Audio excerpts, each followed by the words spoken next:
Eu separo as pessoas que investem na bolsa em dois grupos. Os que já fizeram uma merda muito grande e o segundo grupo são os mentirosos. Porque se você investe e nunca fez nenhuma cagada, cara, você tá mentindo e muito. E eu duvido que você consiga convencer alguém disso. Todo mundo que eu conheço, inclusive eu, fez muita merda. Todo mundo, inclusive eu, fez muita merda na bolsa. Então eu vou contar hoje as minhas 4 maiores cagadas. E por que eu vou contar isso? Eu não sei, porque é engraçado. Se você também fez merda, já comenta aí embaixo. E eu vou pedir pra vocês, já antes do vídeo começar, deixar um like. E se no final do vídeo você achar que o vídeo foi uma merda, você deixa o dislike. Olha que ótimo negócio, não é uma boa ideia? Então vamos lá. A primeira bosta que eu fiz na bolsa foi quando era o ano mais ou menos de 2012. Eu tava entrando realmente, eu tinha ali meus 19 aninhos e eu tava comprando minhas primeiras ações. Depois de algum tempo lendo uns fóruns aí e vendo as revistas tipo Infomoney falar que bolsa era um grande negócio, na época ainda não tinha muita gente fazendo conteúdo no YouTube, então o único lugar onde você ouvia mais falar de bolsa era no jornal para ver a cotação e às vezes na Infomoney, nessas revistas especializadas. Como eu trabalhava num jornal na época e eu já ganhava relativamente bem, eu comecei a ler sobre bolsa e comecei a ficar com vontade de investir.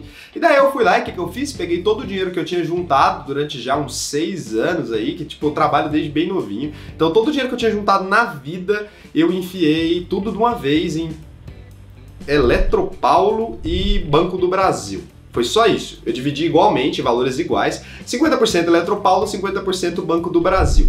Só que em 2012, quem começou a investir por essa época também lembra, do nada o Banco do Brasil caiu tipo uns 30%. E foi do nada mesmo, foi do dia pra noite que começou a cair, eu não entendia o que estava acontecendo. E a Eletropaulo, cara, pior ainda, a Eletropaulo caiu assim a níveis assustadores, tá? Eu não lembro se foi por causa de apagão, eu não lembro o que foi, mas a Eletropaulo se lascou, as companhias elétricas no geral se lascaram e eu cheguei a perder 20 mil reais mais ou menos assim num prazo curtíssimo, cara, coisa de 2 semanas. E daí, como bom sardinha que eu era, o que eu fiz? Fui lá e falei o seguinte: vou vender, chega dessa merda, nunca mais eu mexo com ação. Do dia pra noite eu executei uma venda, vendi tudo, não quis saber mais disso. Fiquei puto durante um bom tempo e demorou um pouquinho de tempo pra eu resolver voltar pra bolsa. A segunda merda, que tem muito a ver com a primeira, é o seguinte: quando eu descobri que a Bolsa de Valores existia, eu comecei a acompanhar as cotações. Eu não sei se vocês também fizeram isso, vocês fazem isso até, mas eu comecei a acompanhar sempre as cotações, eu ficava olhando o dia inteiro. E daí eu via que algumas ações subiam 7%, 10%, 12%, e tipo assim, no prazo de uma semana às vezes. Até hoje isso acontece, né? É assim, o mercado tem variações muito bruscas.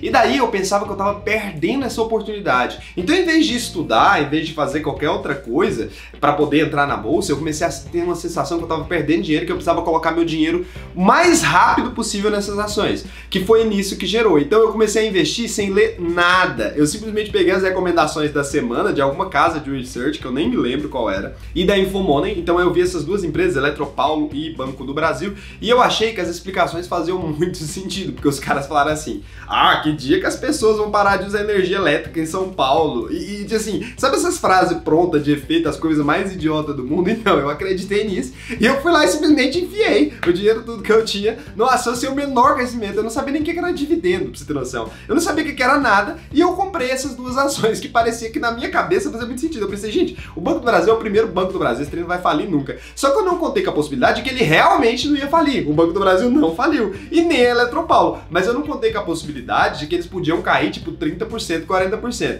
Pra vocês terem uma ideia, se hoje em dia eu tivesse mantido essa posição inicial que eu fiz lá, que eu tinha colocado, sei lá, mais de 70 mil reais, 60 mil reais, alguma coisa assim, dessas ações, que era o dinheiro da minha vida, se eu tivesse mantido essas posições, o dinheiro tinha mais que quadruplicado atualmente, sabe? Porque, tipo assim, eu peguei a Eletropaulo na época de 13 reais, sei lá, nesse tempo aí de 2012, 13 reais, 17 reais, alguma coisa bem assim, e hoje em dia ela deve estar aí na casa dos 48. E Banco do Brasil é a mesma coisa, tá uns 43, essa época que eu perdi muito dinheiro, teoricamente ele tava 22, alguma coisa assim, e eu comecei a achar que eu tinha me fudido na vida por causa disso. Na verdade, era só questão de não conhecer bem a fundamentação mesmo e não entender nada sobre os métodos também. Eu usava, para vocês terem noção, análise gráfica para fazer compras buy and hold.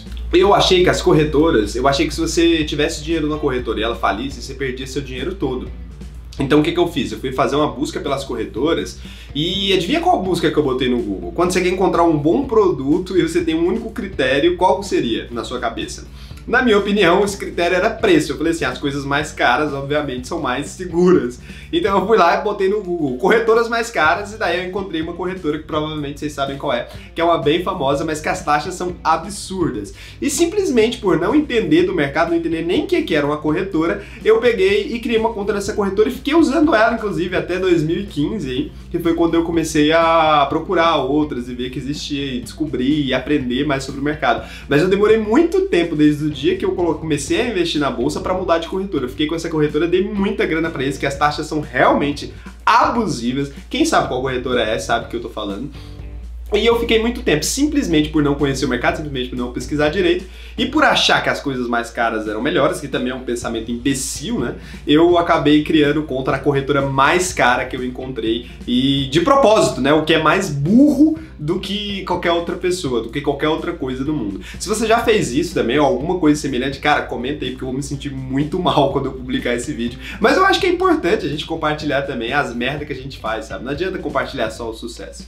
Então, o terceiro erro e principal erro aí, eu acho, esse eu fiz até lá pra 2014, início de 2015 ali, que foi quando eu conheci um cara que me deu umas explicações sobre o mercado, mas isso eu conto outra hora. Então o que eu fazia? Eu assinei algumas casas de research no começo, tá? E também usava fóruns, tipo Baster ou essas coisas, e eu lia ali o que alguém tava falando, e se essa pessoa parecesse muito bem informada sobre o mercado, se ela parecesse muito segura da razão dela, se ela parecesse que estava muito certa, eu imitava. Então eu ia lá e comprava tudo exatamente do mesmo jeito. Só que o que me faltava? Às vezes eu peguei a carteira, por exemplo, do Barsi.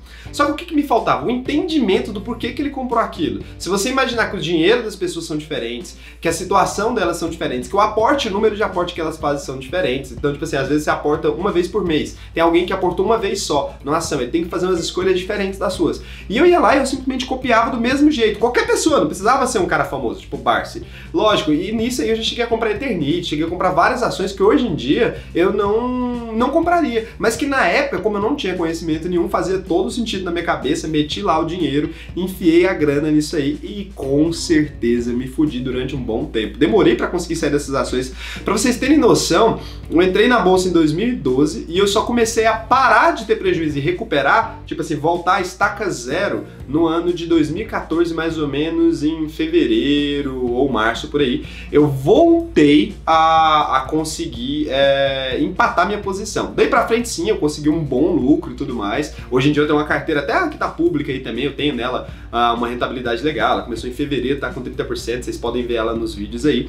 Mas eu demorei até 2014, então eu fiquei 2 anos aí pra recuperar as merdas que eu fiz no meu primeiro ano de investimento na bolsa. Sorte que eu não desisti e aqui estamos, e agora a gente tem um pouco mais de maturidade aí pra poder estar no mercado.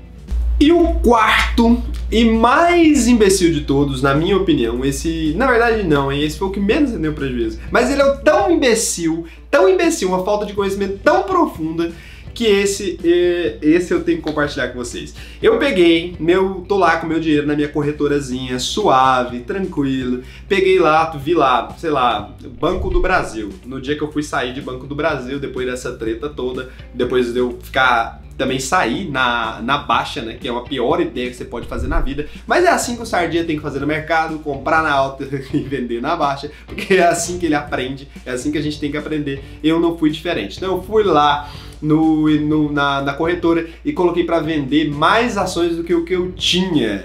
Você já entendeu o que aconteceu, né? Eu operei no vendido e fiquei um bom tempo aí operando no vendido, tipo, tem que pagar as taxas. Pra quem não sabe, você paga taxa de aluguel, você paga uma taxa de corretagem, você paga tudo quanto é coisa pra operar vendido e você tá contra a ação. E aí eu me dei mais uma ferradinha só pra não falar que não acabou, né, ainda a gracinha. Então essas foram as 4 maiores besteiras e idiotices que eu fiz